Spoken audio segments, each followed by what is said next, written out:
नमस्कार दोस्तों, स्वागत है आप सभी लोगों का Sonu study classes YouTube channel. दोस्तों आज मैं आप सभी लोगों को एनसीईआरटी बुक क्लास 10th सामाजिक विज्ञान चैप्टर 8 लोकतंत्र की चुनौतियां पर प्रश्न उत्तर मैं आप लोगों को इस वीडियो में बताऊंगा। प्रश्न नंबर 1, राजनीतिक सुधार से क्या तात्पर्य है? ऑप्शन क, राजनीतिक दलों में सुधार को राजनीतिक सुधार कहा जाता है। ख, लोकतंत्र की विभिन्न चुनौतियों के बारे में सभी सुझाव या प्रस्ताव लोकतांत्रिक सुधार या राजनीतिक सुधार कहे जाते हैं। ग, राजनीतिक व्यवस्था में सुधार। घ, राजनीतिक गतिविधियों में सुधार। नंबर 2,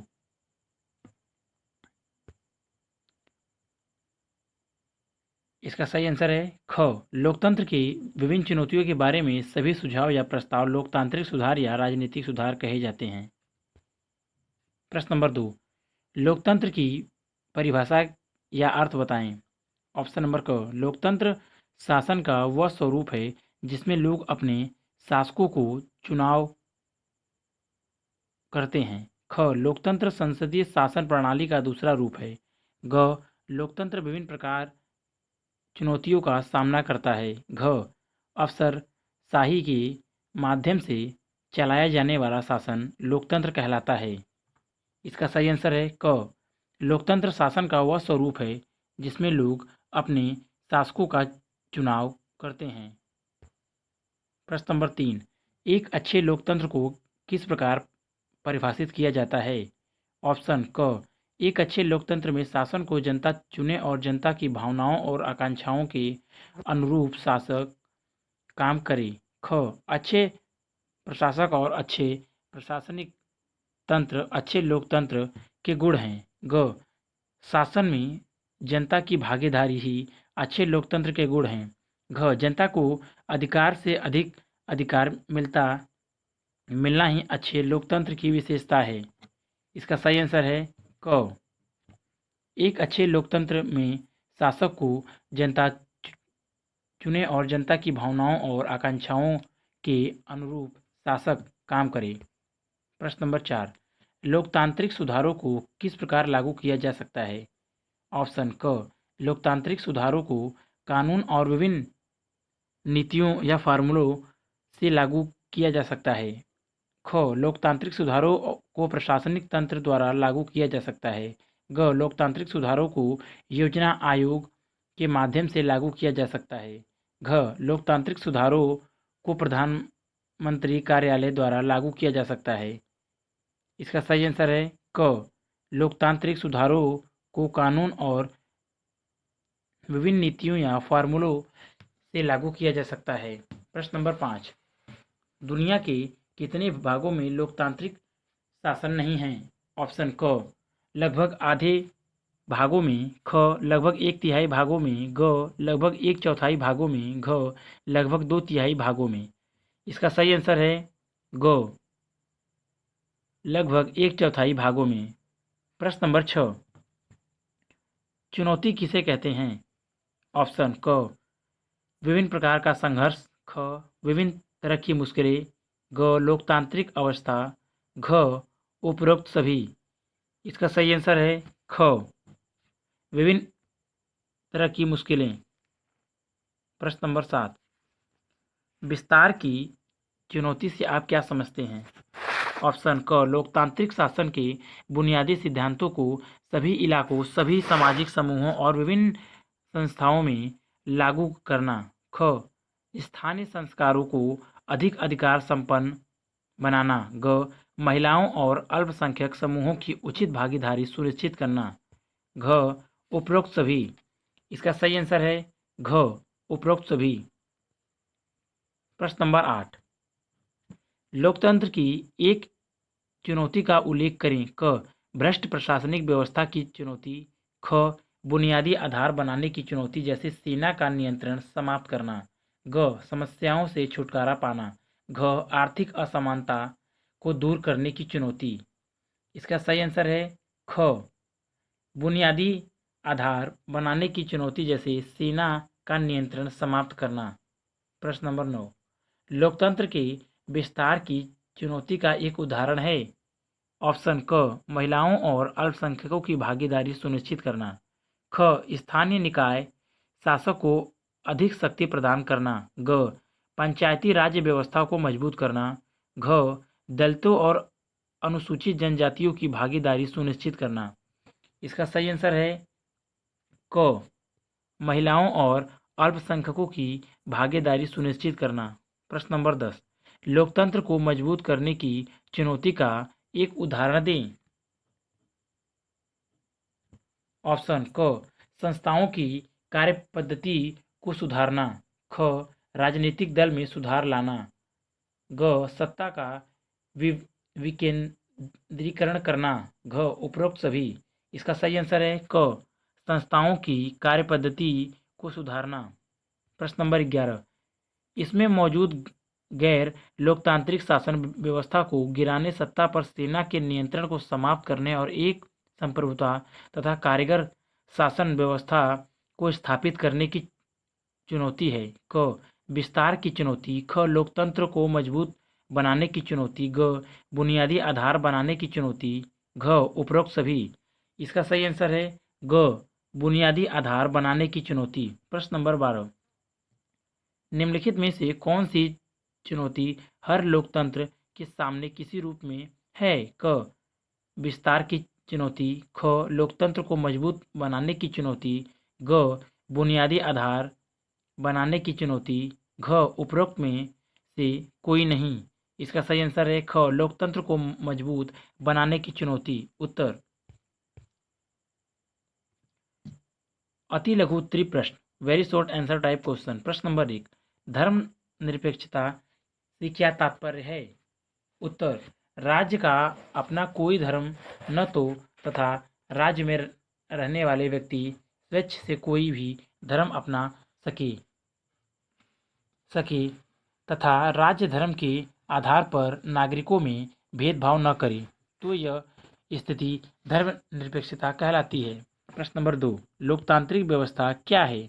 उत्तर यह एक ऐसी व्यवस्था है जिसके केंद्र में लोग हों अर्थात लोगों के द्वारा बनाई सरकार जो लोगों के हितों के लिए काम करेगी तथा लोगों की इच्छा तक ही बनी रहेगी।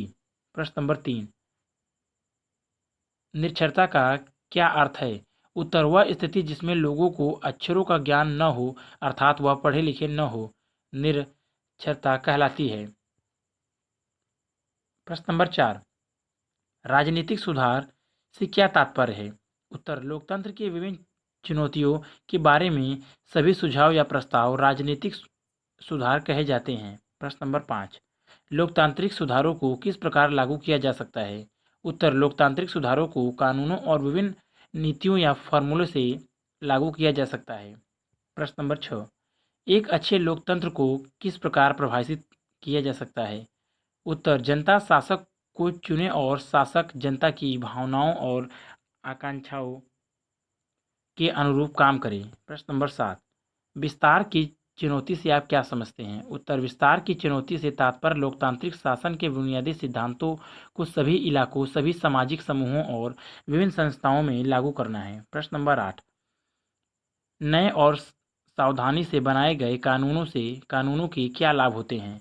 उत्तर नए कानून सारी अवांछित चीज़ें खत्म कर देंगे। यह सोच लेना भले ही सुखद हो लेकिन इस लालच पर लगाम लगाना ही बेहतर है। निश्चित रूप से सुधारों के मामलों में कानून की एक महत्वपूर्ण भूमिका है। सावधानी से बनाए गए कानून गलत राजनीतिक आचरणों को हतोत्साहित और अच्छे कामकाज को प्रोत्साहित करेंगे। प्रश्न नंबर 9 सबसे बढ़िया कानून किसे माना जा सकता है।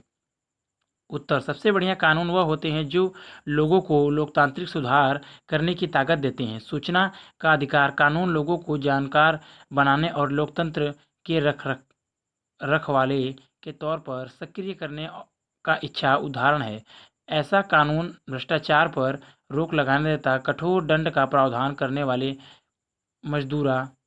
मौजूदा कानूनों की मदद करता है। प्रश्न नंबर 10 उत्तर प्रदेश सरकार ने एक सर्वेक्षण के उपरांत क्या पाया। उत्तर प्रदेश सरकार ने एक सर्वेक्षण कराया और पाया कि ग्रामीण प्राथमिक स्वास्थ्य केंद्रों पर पदस्थ अधिकतम डॉक्टर अनुपस्थित थे। वे शहरों में रहते हैं। निजी प्रैक्टिस करते हैं और महीने में सिर्फ एक था 2 बार अपनी नियुक्ति वाली जगह पर घूम आते हैं। गांव वालों को साधारण रोगों के इलाज के लिए भी शहर जाना होता है। प्रश्न नंबर 11, सांप्रदायिकता से क्या तात्पर्य है? उत्तर, जब किसी एक धर्म के लोग अपने आप को दूसरे धर्मों से ऊपर समझते हैं तथा अपने धर्म के लिए दूसरे धर्मों को नीचा दिखाते हैं तो यह प्रवृत्ति सांप्रदायिकता कहलाती है। प्रश्न नंबर 12, चुनौतियां का अर्थ बताइए। उत्तर, लोकतंत्र के मार्ग में आने वाली ने बाधाएं जिन्हें दूर किए बिना लोकतंत्र का विकास संभव नहीं होता। प्रश्न नंबर 13, दुनिया के कितने भागों में लोकतांत्रिक शासन नहीं है? उत्तर, दुनिया के लगभग 1/4 भागों में लोकतांत्रिक शासन नहीं है। लघु त्रि प्रश्न, शॉर्ट आंसर टाइप क्वेश्चन। प्रश्न नंबर 1, विस्तार की चुनौती पर सफलता पाने के लिए किन्हीं 3 उपायों की व्याख्या कीजिए। उत्तर, देखिए लघु त्रि प्रश्न संख्या 7।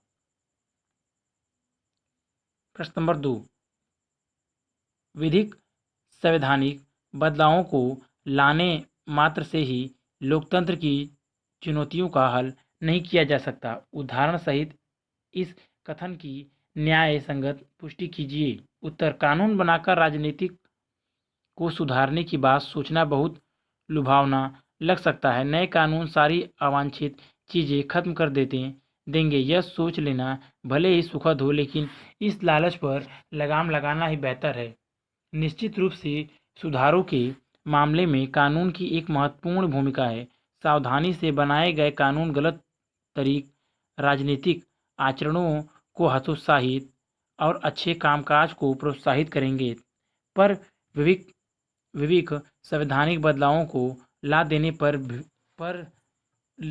ला देने भर से लोकतंत्र की चुनौतियों को हल नहीं किया जा सकता। उदाहरण स्वरूप, क्रिकेट LBW के नियम में बदलाव से बल्लेबाज द्वारा अपनाए जाने वाले बल्लेबाजी के नकारात्मक दाव पेच को कम किया जा सकता है, पर यह कोई भी नहीं सोच सकता कि सिर्फ नियमों में बदलाव कर देने भर से क्रिकेट खेल सुधार जाएगा, उचित नहीं है। प्रश्न नंबर 3, संसार के कुछ देश लोकतंत्र के विस्तार की चुनौती का किस प्रकार सामना कर रहे हैं? उत्तर, संसार के कुछ लोग लोकतंत्र के विस्तार की चुनौती का सामना कर रहे हैं। कई देशों को एकात्मक शासन व्यवस्था कायम है। ऐसी स्थिति में शासन का केंद्र एक स्थान पर होता है, जबकि लोकतंत्र का विस्तार तभी हो सकता है जब स्थानीय सरकारों को अधिक अधिकार संपन्न बनाना, संघ की सभी इकाइयों के लिए संघ के सिद्धांतों और व्यवहारिक स्तर पर लागू करना, महिलाओं और अल्पसंख्यक समूहों की उचित भागीदारी सुनिश्चित करना आदि ऐसी ही चुनौतियां। प्रश्न नंबर 4, विश्व में कुछ देश किस प्रकार लोकतंत्र की बुनियादी आधार बनाने की चुनौती का सामना कर रहे हैं? उदाहरण सहित स्पष्ट कीजिए। उत्तर, दुनिया में 1/4 हिस्से में अभी भी लोकतांत्रिक शासन व्यवस्था नहीं है। इन इलाकों में लोकतंत्र के लिए बहुत ही मुश्किल चुनौतियां हैं। इन देशों में लोकतांत्रिक व्यवस्था किस तरह जाने और लोकतांत्रिक सरकार गठित करने के लिए जरूरी बुनियादी आधार बनाने की चुनौती है।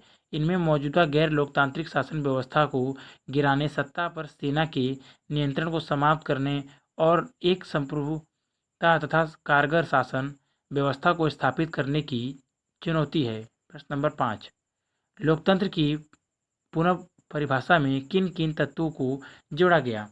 उत्तर, पहले लोकतंत्र की परिभाषा दी गई थी। लोकतंत्र शासन का वह स्वरूप है जिसमें लोग अपने शासकों का चुनाव खुद करते हैं। इसके बाद कुछ और चीज़ें इनमें जोड़ी गई। नंबर 1, लोगों द्वारा चुने गए शासक ही सारे फैसले लें। नंबर 2, चुनाव में लोगों को वर्तमान शासकों को बदलने और अपनी पसंद जाहिर करने का पर्याप्त अवसर और विकल्प मिलना चाहिए। यह विकल्प और अवसर हर किसी को बराबरी में उपलब्ध होने चाहिए।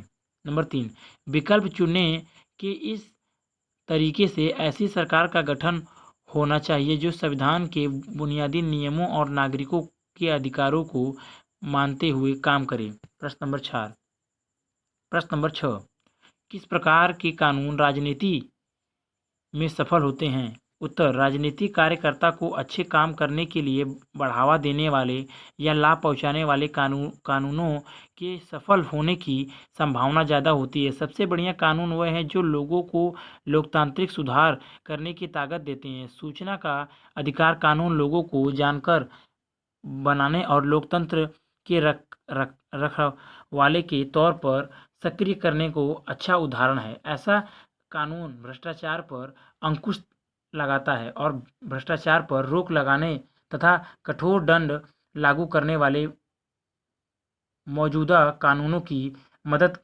करता है। प्रश्न नंबर 7, भारत में लोकतंत्र के विस्तार की चुनौतियों का वर्णन करें। उत्तर, अधिकांश लोकतांत्रिक व्यवस्थाओं के सामने अपने विस्तार की चुनौती हैं। इसमें लोकतांत्रिक शासन के बुनियादी सिद्धांतों को सभी इलाकों, सभी सामाजिक समूहों और विभिन्न संस्थाओं में लागू करना शामिल है। भारत में भी लोकतंत्र के विस्तार की जरूरत है। इसके लिए स्थानीय संस्थाओं को अधिक अधिक अधिकार संपन्न बनाना होगा। संघात्मक शासक के सिद्धांतों को व्यवहारिक स्तर पर लागू करना होगा। राज्यों की स्वायत्तता को बढ़ाना होगा। केंद्र का राज्यों पर नियंत्रण कम करना होगा। महिलाओं, अल्पसंख्यकों तथा अन्य समूहों की उचित भागीदारी सुनिश्चित करनी होगी। लोगों को जागरूक बनाना होगा, तभी लोकतंत्र का विस्तार हो सकेगा। प्रश्न नंबर 8, लोकतंत्र के लिए जरूरी पहलू का वर्णन कीजिए। उत्तर, लोकतंत्र के लिए कुछ जरूरी पहलू निम्नलिखित हैं। नंबर 1, लोकतंत्र आर्थिक लोकतंत्र का प्रमुख पहलू है। यह अधिकार सिर्फ वोट देने, चुनाव लड़ने और राजनीतिक संगठन बनाने भर के लिए नहीं, इसमें सामाजिक और आर्थिक अधिकारों को शामिल करते हैं, जिन्हें लोकतांत्रिक शासन को अपने नागरिकों को देना ही चाहिए। नंबर 2, सत्ता में हिस्सेदारी को लोकतंत्र की भावना के अनुकूल माना गया है। इस प्रकार सरकारों और सामाजिक समूहों के बीच सत्ता की साझेदारी लोकतंत्र के लिए जरूरी है।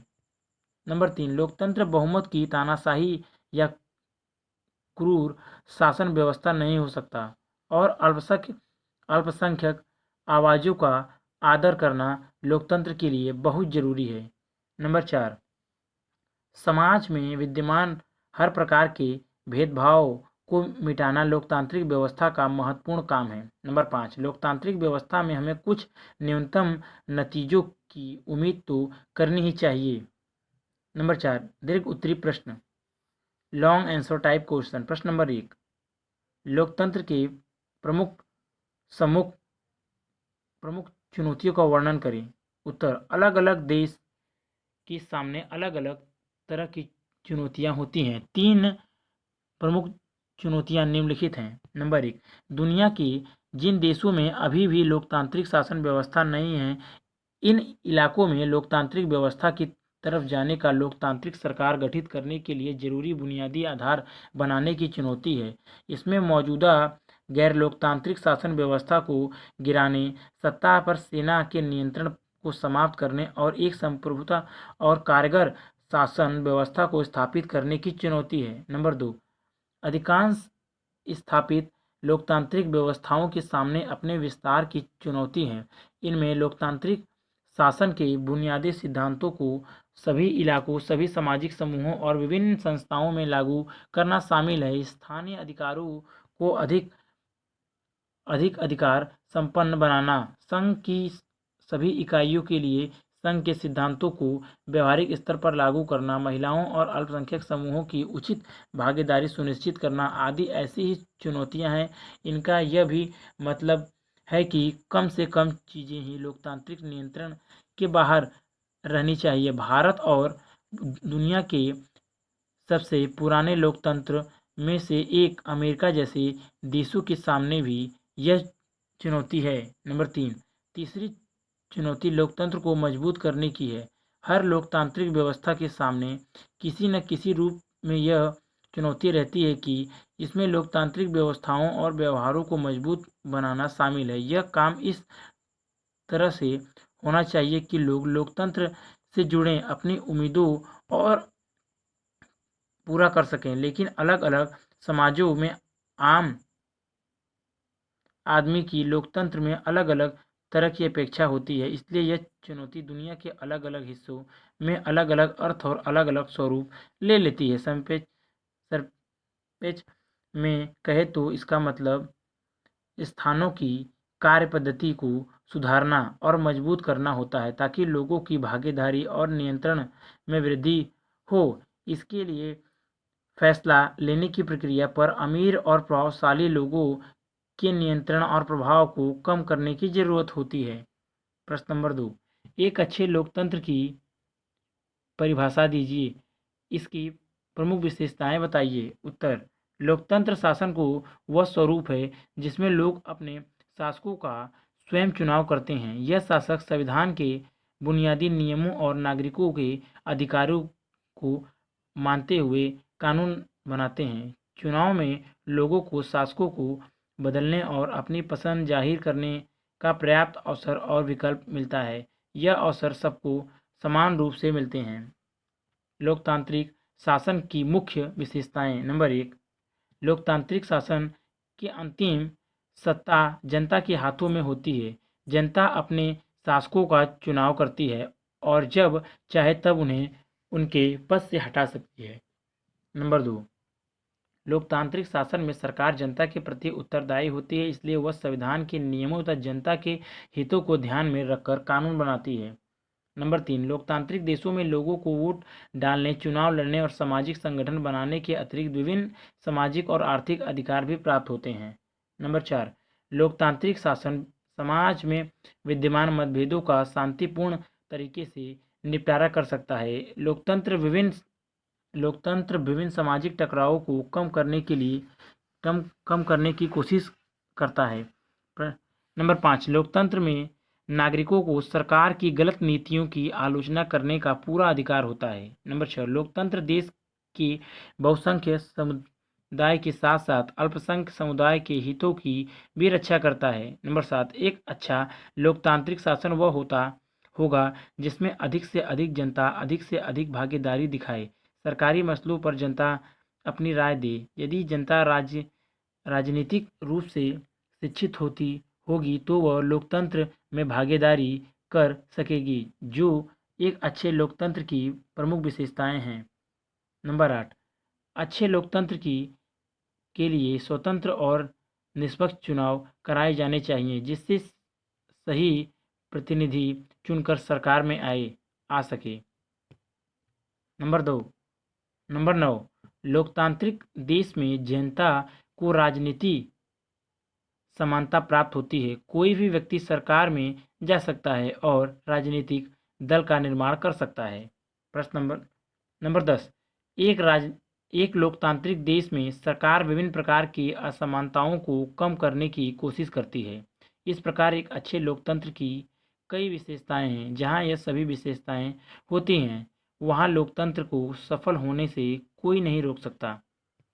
प्रश्न नंबर 3, विभिन्न राजनीतिक सुधारों का वर्णन कीजिए। उत्तर, लोकतंत्र की विभिन्न चुनौतियों के बारे में सभी सुझाव या प्रस्ताव लोकतांत्रिक सुधार या राजनीतिक सुधार कहे जाते हैं। किसी भी लोकतांत्रिक देश में निम्नलिखित राजनीतिक सुधार किए जा सकते हैं। नंबर 1, कानून बनाकर कुछ हद तक राजनीतिक सुधार किए जा सकते हैं। सावधानी से कानून बनाकर गलत राजनीतिक आचरणों और हतोत्साहित और अच्छे कामकाज को प्रोत्साहित करेंगे। नंबर 2, कानून परिवर्तन के कभी कभी उल्टे परिणाम निकलते हैं। आमतौर पर किसी चीज़ की मनाही करने वाले कानून राजनीति से ज़्यादा सफल नहीं होते हैं। राजनीति कार्यकर्ता को अच्छे काम करने के लिए बढ़ावा देने वाले या लाभ पहुंचाने वाले कानूनों के सफल होने की संभावना ज़्यादा होती है। सबसे बढ़िया कानून वह है जो लोगों को लोकतांत्रिक सुधार करने की ताकत देते हैं। सूचना का अधिकार कानून लोगों को जानकार बनाने और लोकतंत्र के रखवाले के तौर पर सक्रिय करने का अच्छा उदाहरण है। ऐसा कानून भ्रष्टाचार पर अंकुश लगाता है और भ्रष्टाचार पर रोक लगाने और कठोर दंड का प्रावधान करने वाले मौजूदा कानूनों की मदद करता है। नंबर 3, लोकतांत्रिक सुधार तो मुख्य राजनीतिक दल ही करते हैं, इसलिए राजनीतिक सुधारों का जोर मुख्यतः लोकतांत्रिक कामकाज को ज़्यादा मजबूत बनाने पर होना चाहिए। इससे आम नागरिक की राजनीतिक भागीदारी के स्तर और गुणवत्ता में सुधार किया जा सकता है। नंबर 4, राजनीतिक सुधार के लिए भी प्रस्ताव में अच्छे समाधान की चिंता होने के साथ साथ यह सोच भी होनी चाहिए कि इन्हें कौन और क्यों लागू करेगा। यह मान लेना समझदारी नहीं है कि संसद कोई ऐसा कानून बना देगी जो हर राजनीतिक दल और संसद के हितों के खिलाफ हो, पर लोकतांत्रिक आंदोलन, नागरिक संगठन और मीडिया पर भरोसा करने वाले उपायों के सफल होने की संभावना होती है। प्रश्न नंबर 4, लोकतंत्र की नवीन परिभाषा में किन बातों को सम्मिलित किया गया है? उत्तर, लोकतंत्र की नवीन परिभाषाएं में यह बातें सम्मिलित की गई हैं। नंबर 1, जनता द्वारा चुने गए शासक ही सारे प्रमुख फैसले लें। नंबर 2, चुनाव में लोगों को वर्तमान शासकों को बदलने और अपनी पसंद जाहिर करने का पर्याप्त अवसर और विकल्प मिलना चाहिए। यह विकल्प और अवसर हर किसी को बराबरी के आधार पर मिले। नंबर 3, विकल्प चुनने के इस तरीके के ऐसी सरकार का गठन होना चाहिए जो संविधान के बुनियादी नियमों और नागरिकों के अधिकार को मानते हुए काम करे। नंबर 4, लोकतंत्र के उन आदर्शों को इसमें सम्मिलित किया जाना चाहिए ताकि लोकतांत्रिक और गैर लोकतांत्रिक सरकारों में अंतर किया जा सके। नंबर 5, लोकतांत्रिक व्यवस्था में लोकतांत्रिक अधिकार के साथ साथ सामाजिक और आर्थिक अधिकारों की चर्चा की जानी चाहिए।